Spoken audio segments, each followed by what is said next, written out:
Welcome to what's probably one of my favourite games on the Commodore 64, and one of my favourite shoot 'em ups on any system really. This is Armalyte by Cyberdyne Systems, and sadly the only completed game on the Commodore 64 by Cyberdyne Systems. They never managed to do any more. They did some work on Armalyte 2, which I believe they're actually still trying to finish. I know Dan Phillips and Robin Levy are trying to squeeze a bit of time when they can, trying to get the project back up and running after all these years, which would be great, but we'll see. Music and sound effects by Martin Walker, and very good there to yeah. Right, let's get going. In fact, before I start, just talk a bit about the weapon systems. The way it works in this game is you shoot little pods. If you don't shoot them, you get 5-second shields. Or if you pick a weapon that you don't previously have, you get. But if you already have the weapon and you pick it up, you get a 5-second shield again. And there's different combinations. I think if you have 2 forwards and 1 rear and pick up a converge icon, you can have better forward fire, which is what I tend to do. But there's various combinations. You can have rear fire if you want, or vertical fire. Right, enough rambling on. Let's start. Each level starts the same way, with no power-ups, or almost no power-ups. Just change my super weapon, I'll come back to that. Right, so try to get 2 forward fires.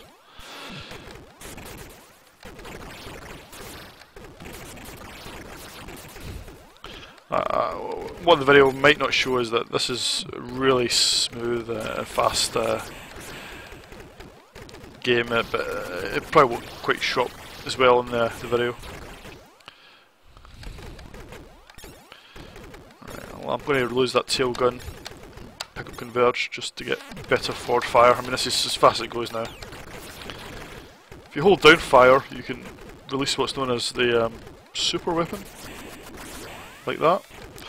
There's 3 types of weapon. That's type C, which you can see at the bottom left of the screen. That's what I'm on. I find that the most useful one. But there we go. Picking up a battery. I'm just going to pause the game here. At the bottom left of the screen, you can see that if I just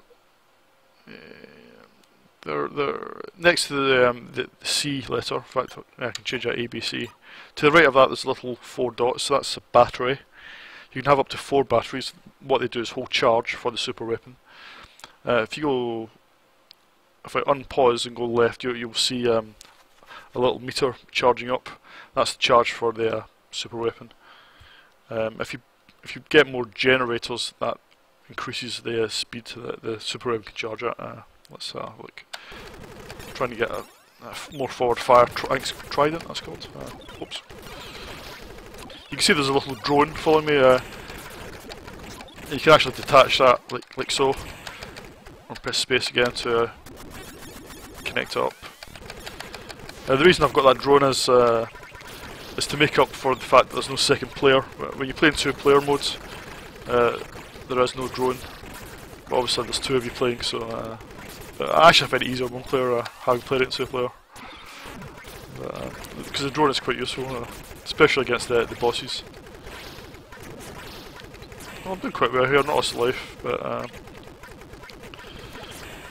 unlike a lot of games, this is one I have played fairly recently, because I always play this on a quite regular basis, even though it's been over 25 years since it's been out. It's still a really good game that I like playing. I don't always complete it either, which is good. It's by no means an easy game, but level 5 is probably the hardest level of the game, of 8 levels total.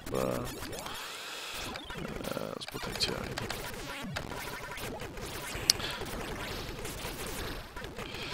Graphics are great in this game. Robin Levy always does a great job.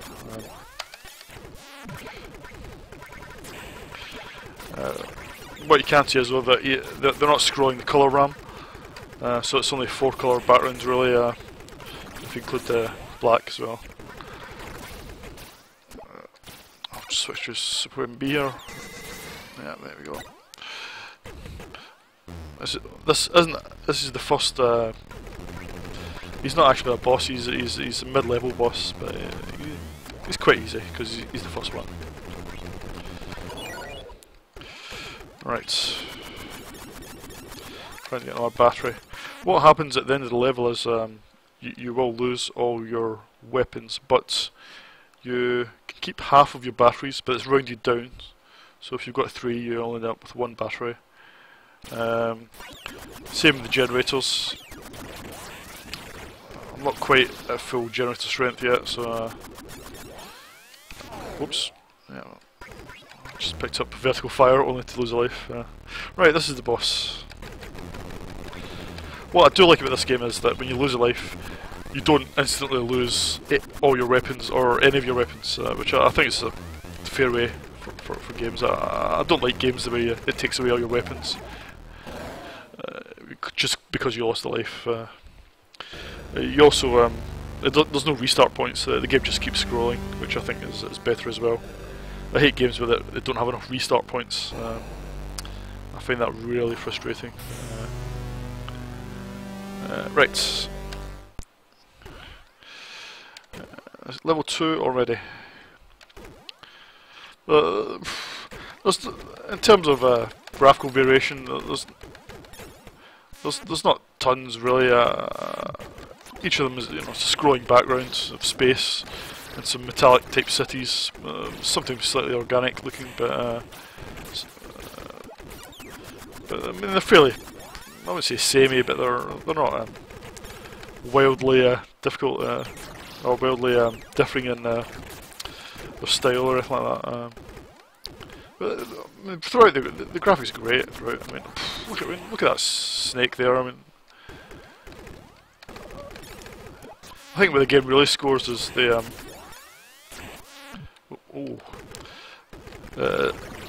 is the programming really, especially the sprite multiplexer, which is awesome.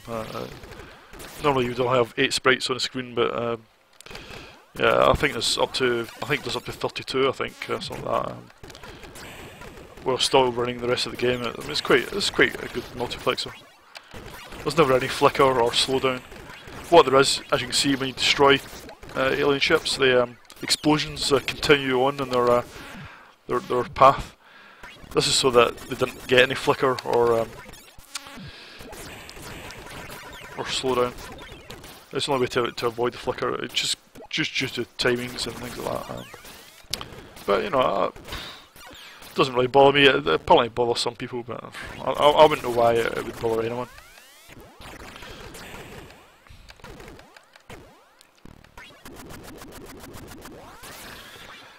Yeah, apparently Armalyte 2 was due to have some vertical colour splits, which would have made it a lot more colourful. But this is where there's a raster interrupt, halfway or partly the way down the screen, at which point they change the colours. It would have made it look a lot more colourful. Probably discuss that in a later video. I'll look at some of games by Apex or the Creatures games or things like that. They use a lot of colour splits. Alright. Again, this boss isn't particularly hard.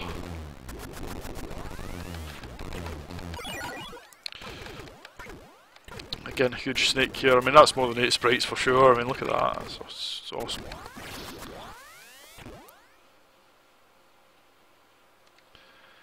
Armalyte came out a good year for shoot 'em ups, 1988, which probably started with the release of IO, which was programmed by Doug Hare, I think, graphics by Bob Stevenson. That really started the run of where shoot 'em ups went up a level, I think, on the 64. That was followed by Salamander, Katakis, and then Armalyte. I mean, there's quite a run of good shoot 'em ups. Very good gear, I think, for shoot 'em ups. So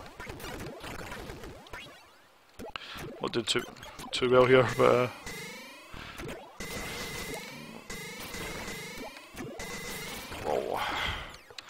I mean, obviously, I'm making it look quite easy here because I've played this game, so many times. But, you can see I'm using the little drone here to.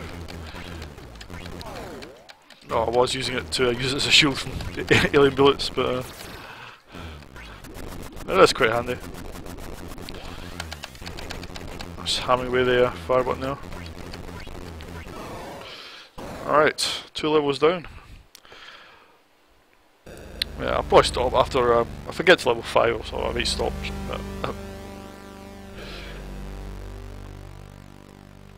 I always quite like this music. This is takes a bit longer on cassette. It's very soothing and relaxing. Nice ambient type music from Martin Walker.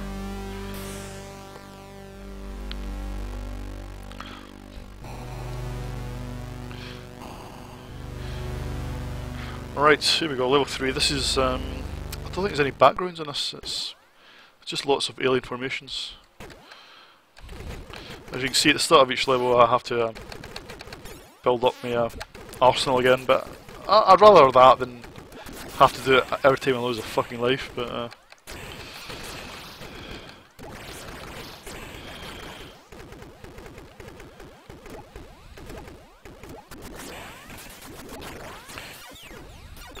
fact, no, level 3 it does have graphics, yeah. I'll stay at level 4. Whoops.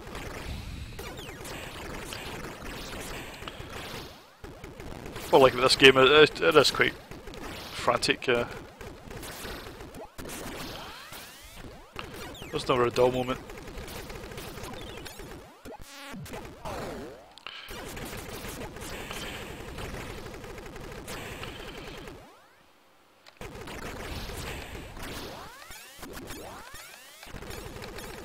I think I've become a bit rusty over the years, but again, like Qued exits one of these games that probably better with the joystick. Right.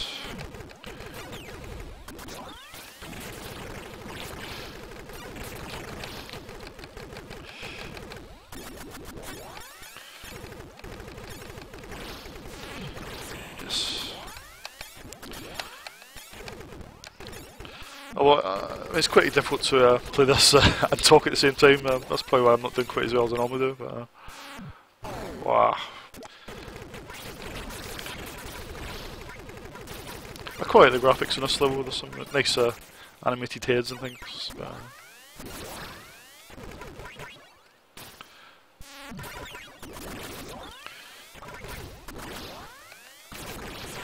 I mean, there's not really that much more I can show you. I mean, it's screen scrolls, lots of alien attack waves, but it's a great game to play, I must admit. Wow.